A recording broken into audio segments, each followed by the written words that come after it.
So pleasant as he might be. However, I have nothing to say against him, and his offenses carry their own punishment. Well, I'm sure he's very rich, Fred. At least you always tell me so. But his wealth is of no use to him. At least he doesn't do himself any good with it, and I sincerely doubt he would ever consider benefiting us with it. Well, I have no pity for him. Oh, but I have. Who suffers by his ill whims? Himself. Always. Here. He takes it into his own head to dislike us. Every year he loses some pleasant moments, and what's the cause? Nothing. It would be a shame not to drink to his merriment for all the good that he's done to us, to Uncle Scrooge. Uncle Scrooge.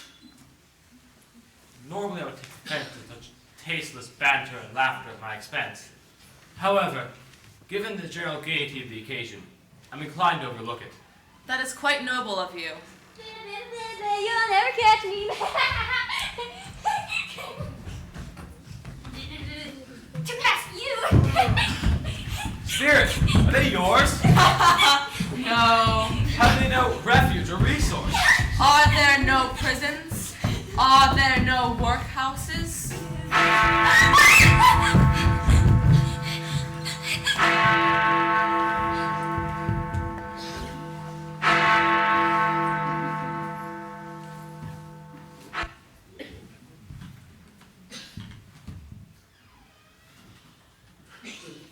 I take it that I'm in the presence of the spirit of Christmas yet to come.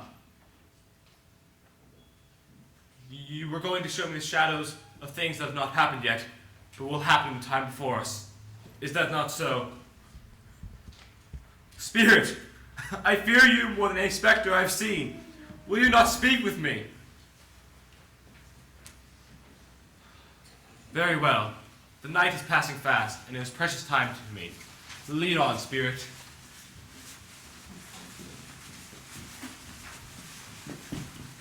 Why, I know these people, and this place. It's the stock exchange. It's a second home to me. No, I know nothing about it. Either way, I only know he's dead. When did he die? Last night, I believe. Why? What was the matter with him? I thought he never died.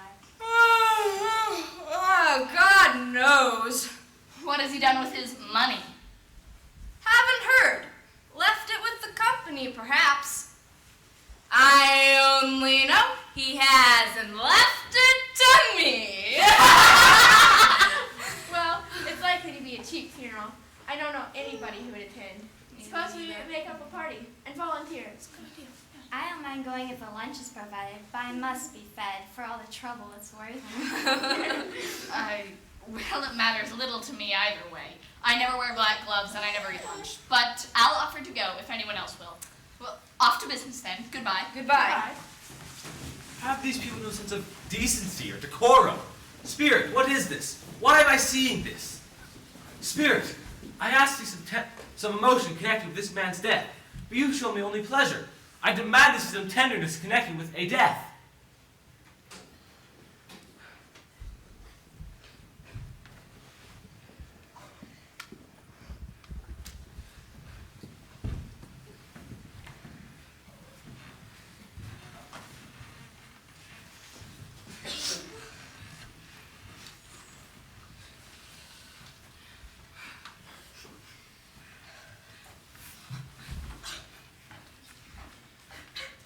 And he took a child and set him in the midst of them.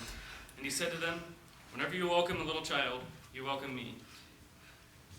Oh. This color hurts my eyes. There. Better now. I wouldn't show weak eyes to your father.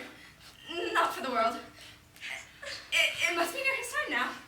Past it, rather. I think he's walked slower these last few evenings, Mother. Yes,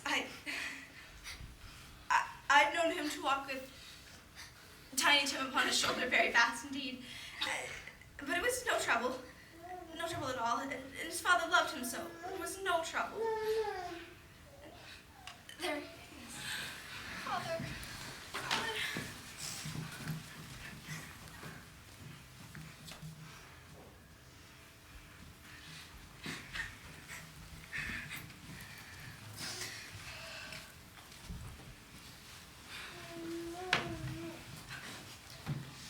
I went by there today as when I'm late. I wish you could have been there. It would have done you good to see how green it is. But you'll see it often.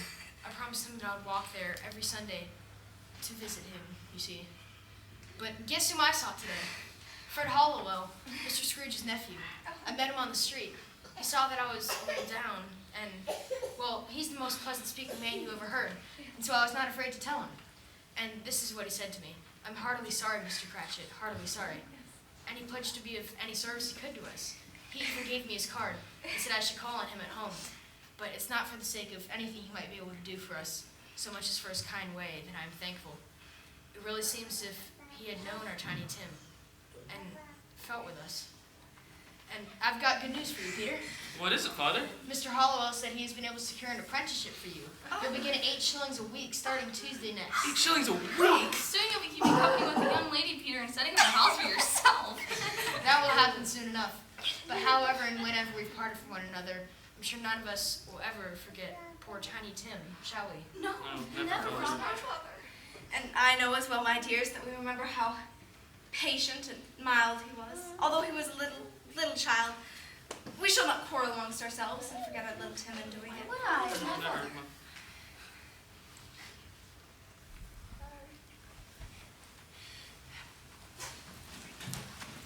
Spirit, something tells me the moment of our parting is close at hand. I know it, but I don't know how. But before I go, tell me one thing. The man who was spoken of, the one who died, who was he?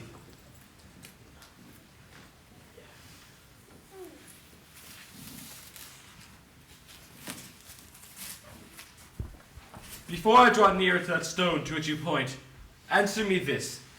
The course of a man's life, if persevered in, will determine certain ends. I accept it. But if he departs from those courses, then the ends must change. Say it is so with what you show me.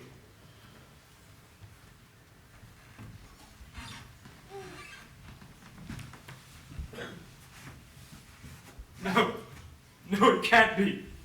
Am I that man? Am I the man who died, whom no one mourned? Say it isn't so, Spirit. Say it isn't so. Spirit, hear me. I am not the man I was.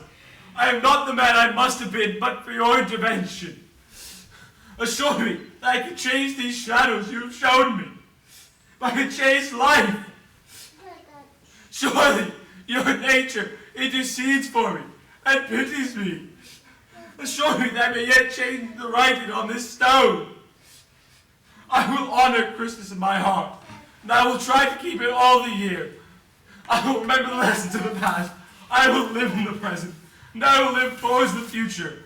The spirits of all three shall strive within me, and I will not shut out the lessons they teach. Oh, assure me that I may sponge away the writing on this stone.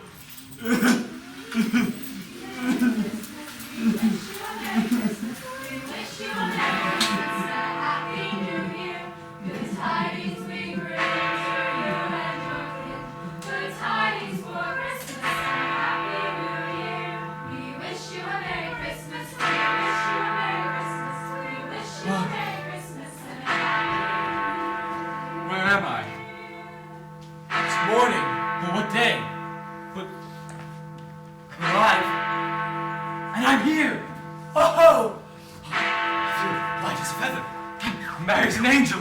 I'm happy as a schoolboy.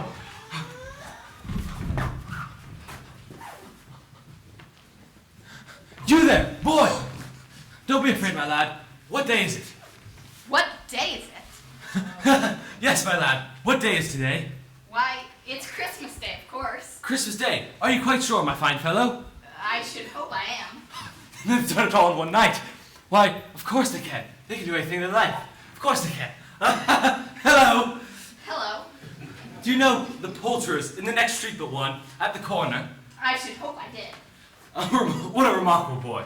Do you know if they've sold the prize turkey hanging in the window? What? One as big as me? Yes, my buck, but one as big as you. It's hanging there now.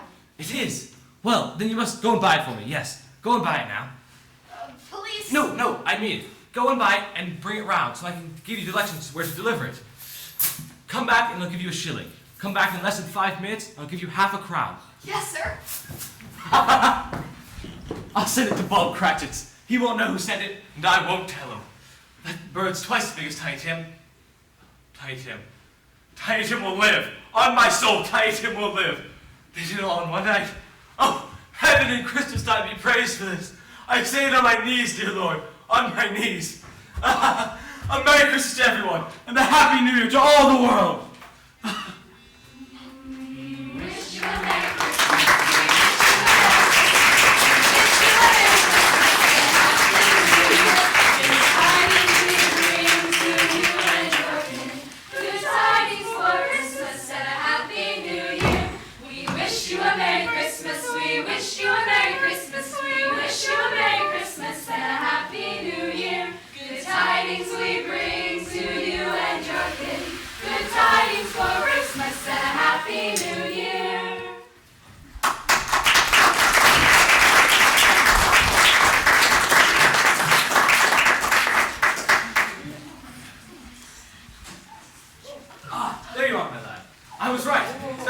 Twice as big as Tiny Tim. It's twice as big as you, my lad. Why, it's impossible to carry that to Cadman Town. You must have a cab. Cadman Town, sir? Yes, this bird is to be delivered to the house of Bob Cratchit and his family in Cadman Town. Here, I've written down directions. Thank you, sir. And here's the money for the delivery. Thank you, sir. And a Merry Christmas. Merry Christmas, sir.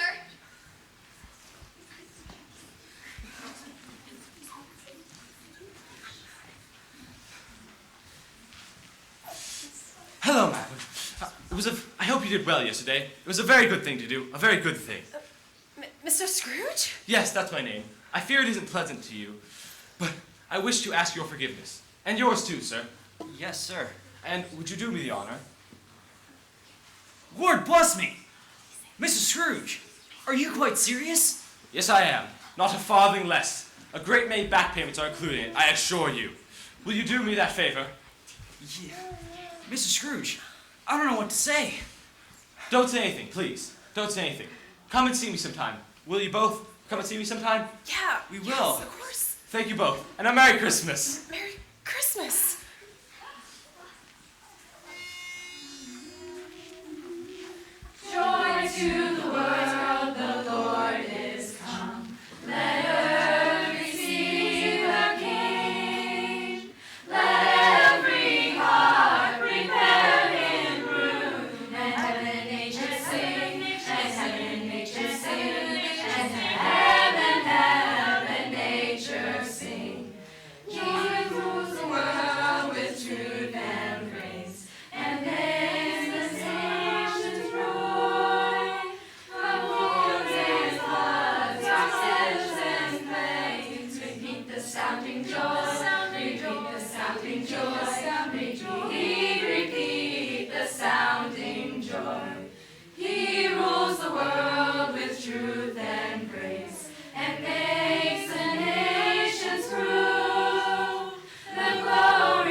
Would you believe me if I told you that Scrooge went to church that day?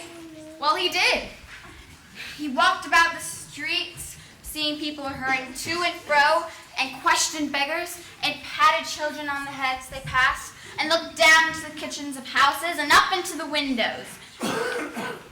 Scrooge had never dreamed that any walk, that anything at all, could give him so much happiness.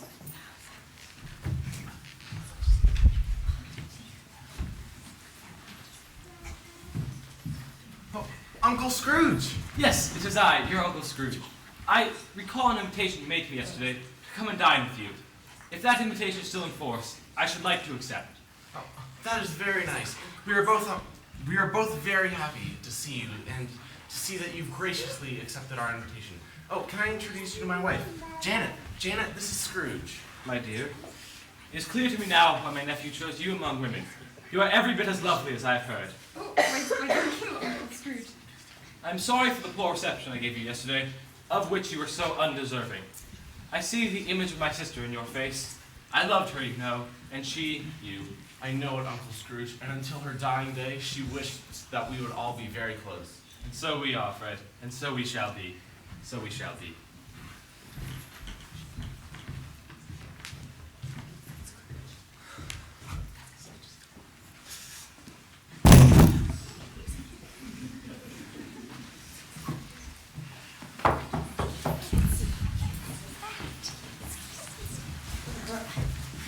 Mr. Scrooge!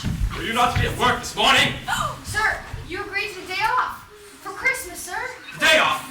Humbug! Now, I'm not going to stand for this any longer. And therefore, I'm going to double your salary, sir.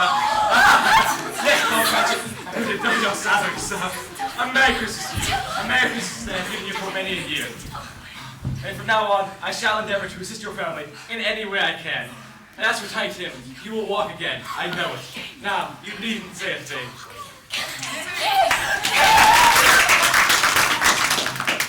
Scrooge was better than his word. He did it all and infinitely more. And to Tiny Tim, who did not die, he was a second father. He was as good a father, as good a man, and as good a friend as the good old city knew.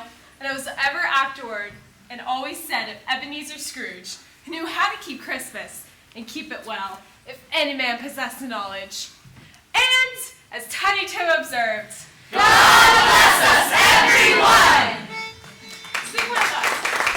Hark the herald angels sing, glory to the newborn King. Peace on earth and mercy mild, God and sinners reconciled. Joyful ye nations rise, join the triumph of the skies. With angelic hosts proclaim, Christ is born.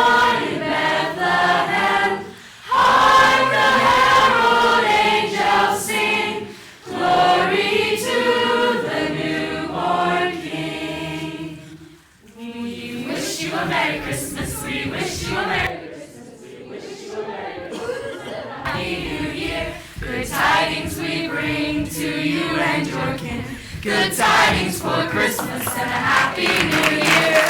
Wish you a Merry Christmas. Wish you a Merry Christmas. Wish you a Merry Christmas and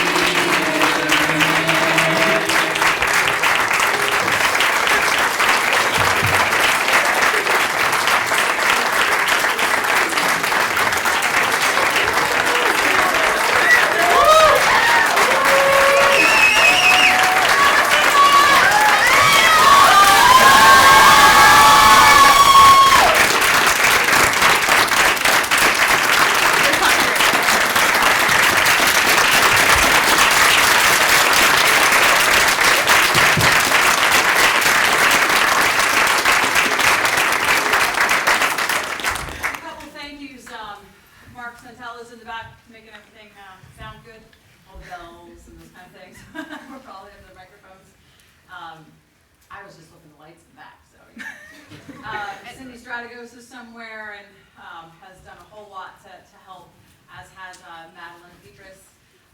Lizzie is the queen of all things costume and makeup.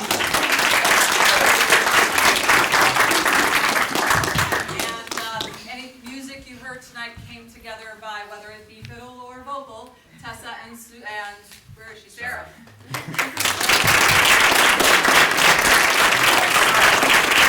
Yeah, Tessa. And Becca came up with her own dance.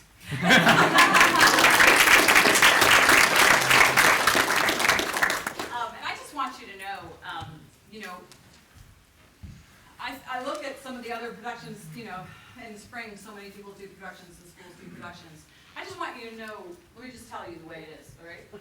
So, these kids started in September, and we practiced for an hour and a half each week. Mind you, this is a high school class and a middle school class. They don't practice together. The first time they practiced together was last Friday.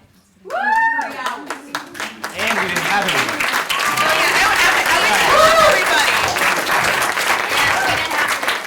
And we don't, this is a sanctuary of a church, we don't use this for class space all the time. So they learn all their staging, and mind you, we use the stage with the curtain, the round part, this part of the floor, 3 aisles and a hallway. We learn all that staging in a classroom and then move it in here. We didn't get in here until November.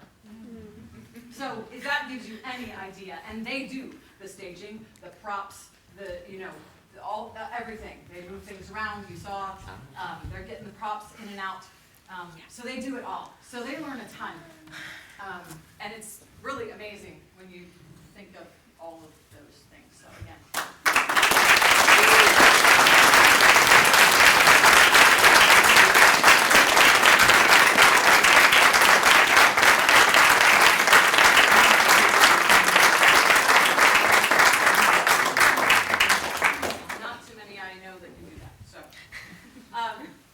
Couple announcements, please.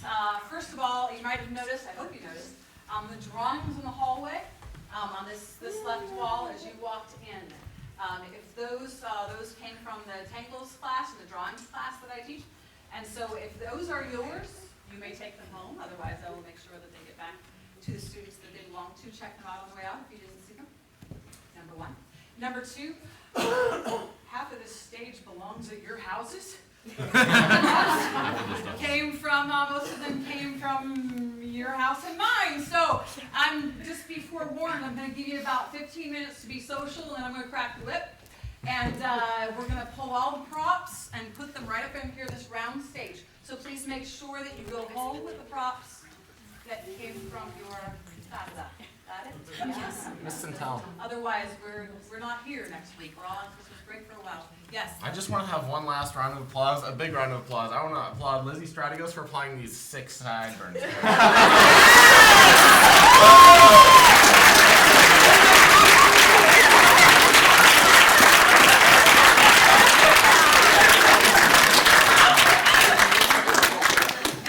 One last favor. Madeline Petrus, who is the director of the Enrichment Center, ended up in the hospital this week. Today is her birthday, and she is not here tonight because she's in the hospital. So if we could sing happy birthday to her, all of us, and we could record it, and we could take it to her husband. Here with my phone. Oh, that's awesome. Oh, yes. Oh, yeah. You want to come up here and do it? Or do you want to just, you can stay back there and just pan the room. Give me 1 second. Hey, Julia, you haven't met her. Madeline's daughter, and she's going to record it. So everybody turn around. We're singing to Madeline, okay? That's her name. Ready? Happy birthday to you. Cha cha cha. Happy birthday to you. Cha cha cha. Happy birthday, dear Madeline. Happy birthday to you.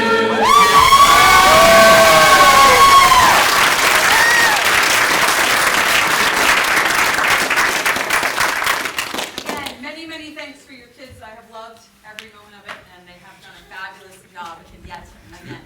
So, be happy, be social, 15 minutes, and then